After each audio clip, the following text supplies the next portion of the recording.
Hi, I'm Phyllis from the Doll Corner, and welcome to my channel, and welcome any of my new subscribers. And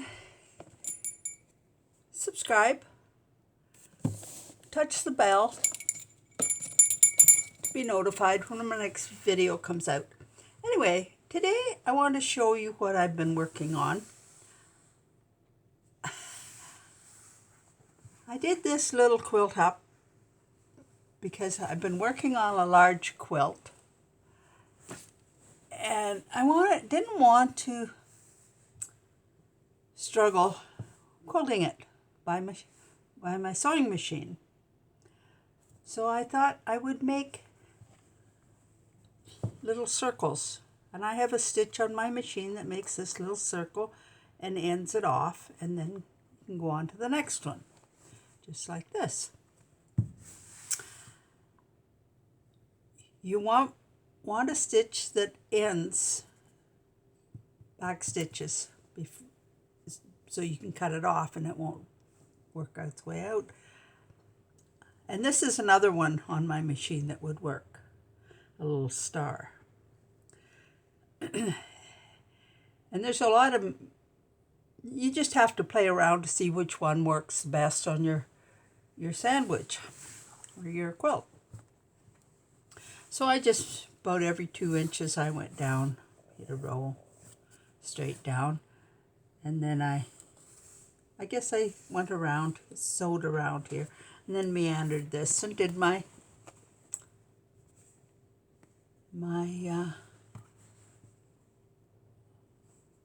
little polka dots around the border. Now, one thing that's a little, you have to trim all these threads. That can be a little time consuming, but you can always take and work at it beside the television or when you're doing something. That's not, and you have to do it on the back as well. So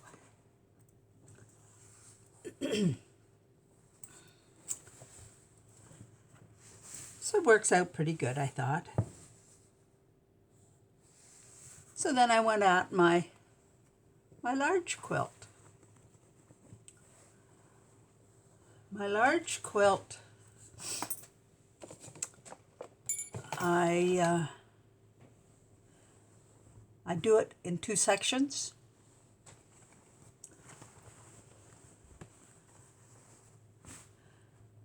And I have I made up a little template so that I would find where my center, just sort of got it centered, so here and here, and then put a mark there and here, and that's where I did my little circles. And if you do it in a straight line, it's quite easy to do. Or you can jot back and forth like this, or any way. This is just a crumb quilt that I put together. And then I had, like, sew maybe half square triangles together if I have little pieces of fabric, and I had enough sewn up that I just put it in this quilt, and then I just did some straight stitching around the border. Excuse me. Take a little sipple.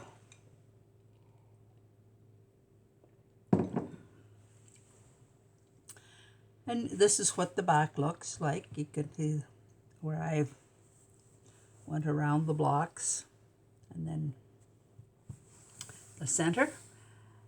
Now I did half of it. I quilted half of it, and now I'm going to work on the other half. And how I do that is, so I don't have as much fabric when I'm trying to quilt.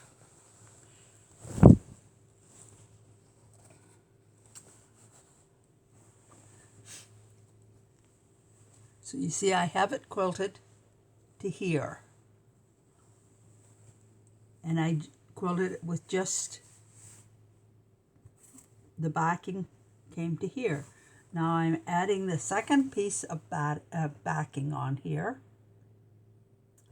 which I have done. Now I have to press it yet. Then I bring my batting down over that seam, and I try not to have my batting and my back seam at the same level.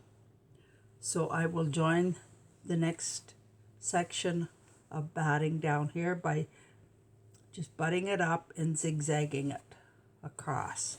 Maybe you can't see that. See, here is my seam here. Then I bring this over and my batting will be joined here. And then the front of the quilt, it's quilted to here, and I joined it on at this point.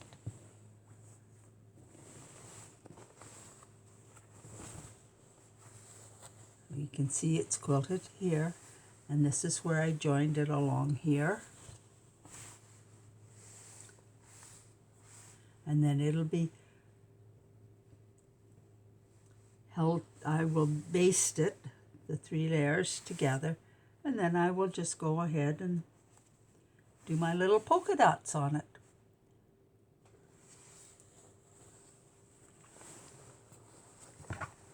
So that is the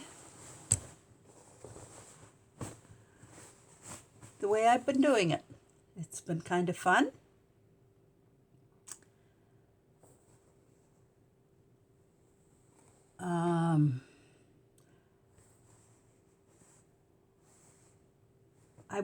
I thought about tying it, but then I thought if I could do it this way, it's more solid. The reason I have never tied a quilt. My mother used to tie quilts, and one time when we were sick as kids, I think we had the mumps or something, and nothing to do, and we were bored. So we started taking the ties out, and we pretty much took them all out by the time she came in and caught us. She wasn't very happy. So maybe that's why I have never tried a quilt. I don't know.